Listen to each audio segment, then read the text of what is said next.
Hello students, my name is Kapil Rajput. Today we are here for the session of Java programming.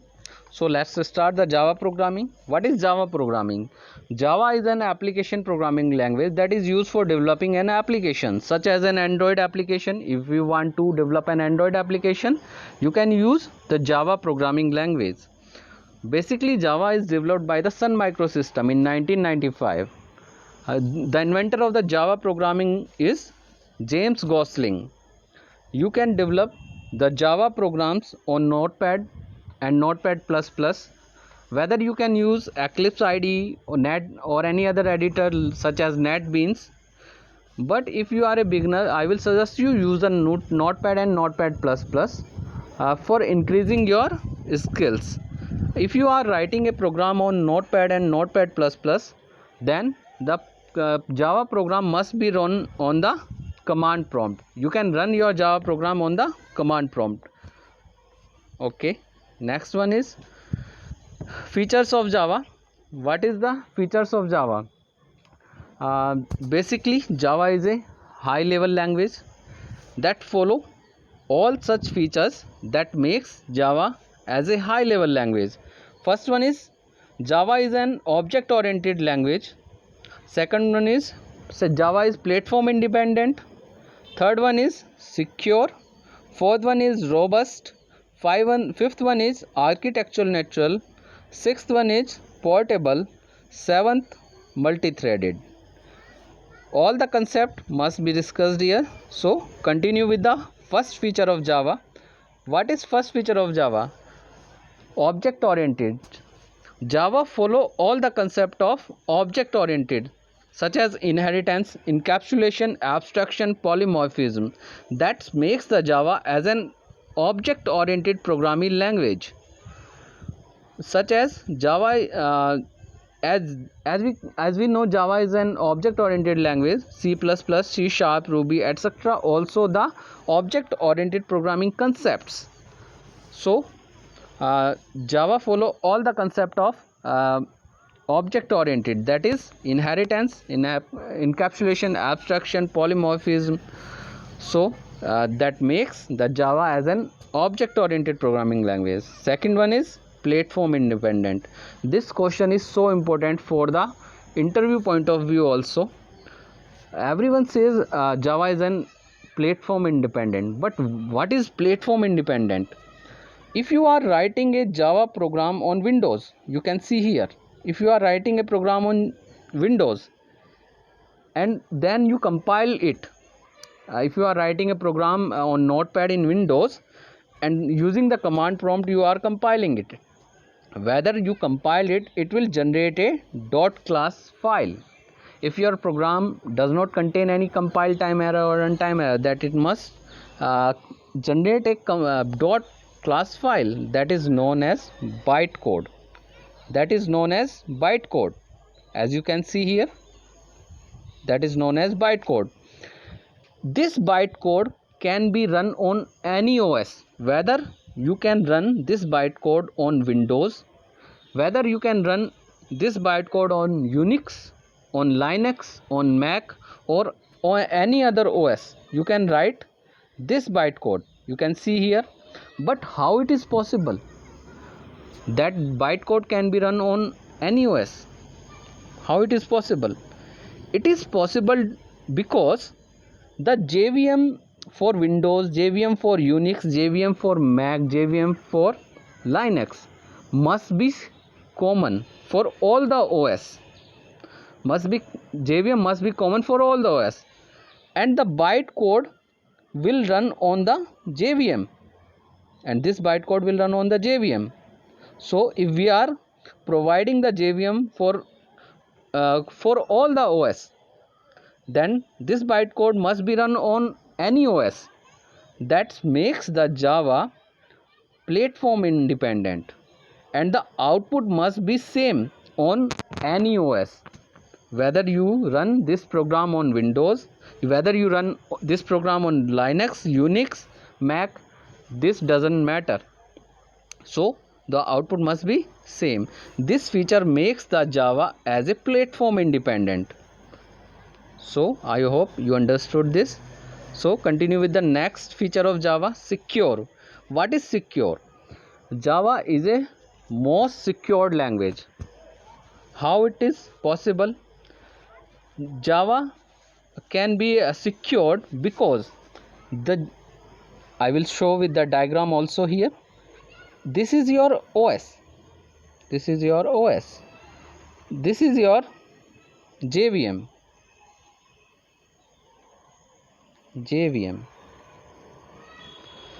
And inside this JVM your Java program must be run.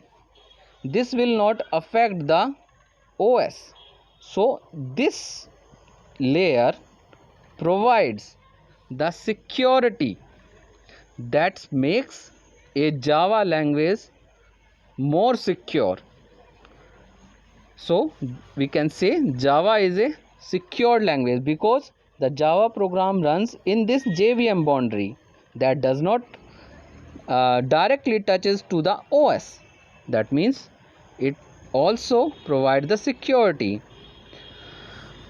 We can develop a virus free system if we are using a Java programming language, because the Java programming language must be run into the JVM. JVM must be Java virtual machine in which the Java program runs.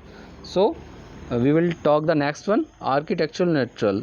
What is the architectural neutral? Suppose I will discuss here like this. If you are providing a data type, okay, int a equals to 10, this is a primitive data type. This is a primitive data type. I will discuss all the data types while I will make a video for data types.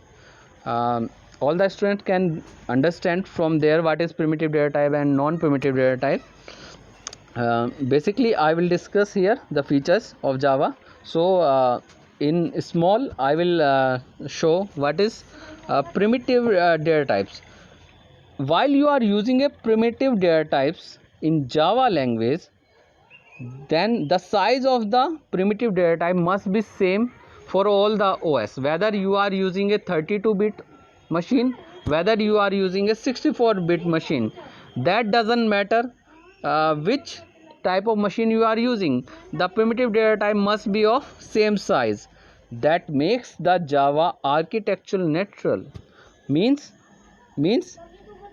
all the primitive data type must be of the same type for all the OS. That does not change for the different OS.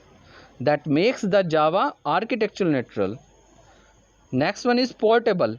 Portable means you can create a Java program on Windows, and after compiling it, Java program must be generate a bytecode, and this bytecode can be run on any OS. So this makes the Java program as a portable. Multi-threaded. What is multi-threading? Multi-threading is a type of multitasking. Whether while you are using a multitasking, there must be a suppose two process P1 and process P2. They must be run in separate. So these processes are known as a heavyweight. If the process must be run separate, then these processes are known as a heavyweight. And the context switching, suppose you are using a process P1 and process P2, they are running, then these processes are known as a heavyweight. And the context switching between the process here to here and here to here, the context switching must be time taking. The time must be increases, CPU time must be increases in a multitasking. Whether you are using a multi-threading, that is a feature of Java, then in a one program you can say there must be number of process P1, P2, P3, etc. all the process must be run within a program, and each process known as a thread. Each process is known as a thread, and these threads can be run simultaneously in a program.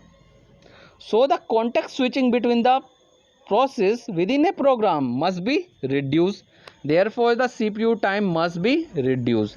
That is so helpful feature for a Java programming. All the process must be run simultaneously. Process P1, thread 1, thread 2, thread 3 can be run simultaneously. Therefore the CPU time must be decreases, and the CPU cycle must not be wasted. You can say CPU cycle must not be wasted here if we are using a multi-threading in a Java programming. That is so helpful for Java programming language. So these are the features of the Java programming that I discussed here. I hope you understood this, students. So if you are liking this video, so then subscribe and please press the bell icon button. Thank you so much, student. We will continue the Java programming further into the next session. Also I will discuss here all the topic of Java programming from next video also. So thank you so much for watching this, students. Thank you so much. Thank you, students.